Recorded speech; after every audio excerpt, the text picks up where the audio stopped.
I remember that girl, that vulnerable girl in 2006 who had no idea who she was. And right now, I am this boss woman living here in 2020, living alone, living my life on my own terms, not giving a damn about my disability and killing it. That's mind blowing because it is a common thread to hear nowadays about perspective and mental health and your thought process.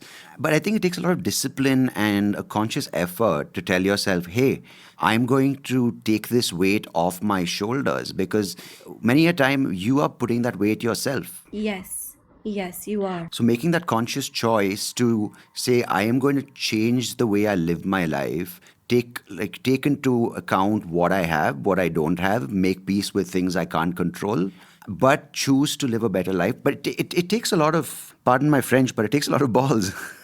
You know what? I got those balls from my mom and dad. I got those balls from them because I remember one instance. It was my 16th or 17th birthday, and I've loved roller coasters. I've loved amusement parks. I'm a huge fan. I love adventurous things. And I remember my mom and dad surprising me to, again, we were in America at that point of time. They took me to Dollywood.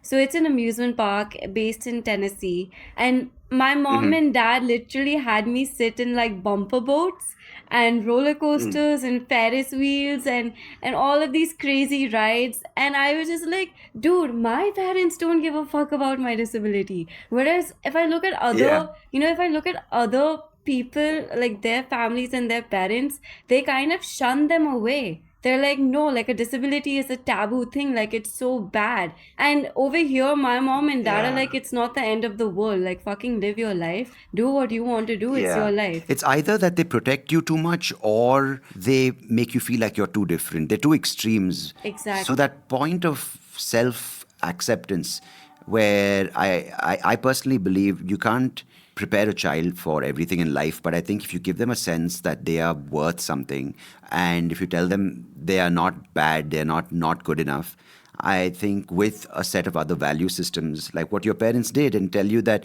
hey, we don't see you any different, go out and live life, I think that can do so much more than, say, academics or any sort of thing that is prescribed in today's day and age. I swear to God, I can totally agree with that because I ended up giving up on academics. I was like, bus, I'm done studying. I don't want to. Like I studied up until my 12th.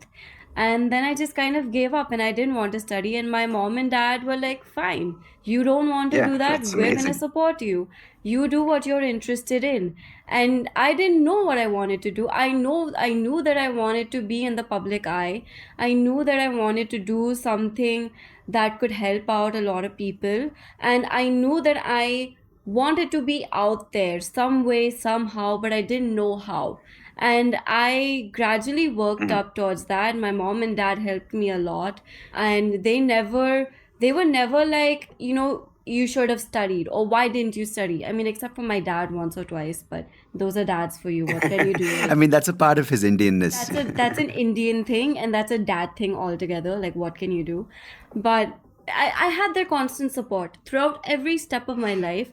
I've had their constant support, and I can proudly say that I am who I am because of them. Because if they did not support me the way that they did, I would not be here talking to you. I can guarantee that. Oh, it's truly fantastic. They sound like they're really cool people to be around. They are. We drink together, we party together, we go out together. They're my best friends.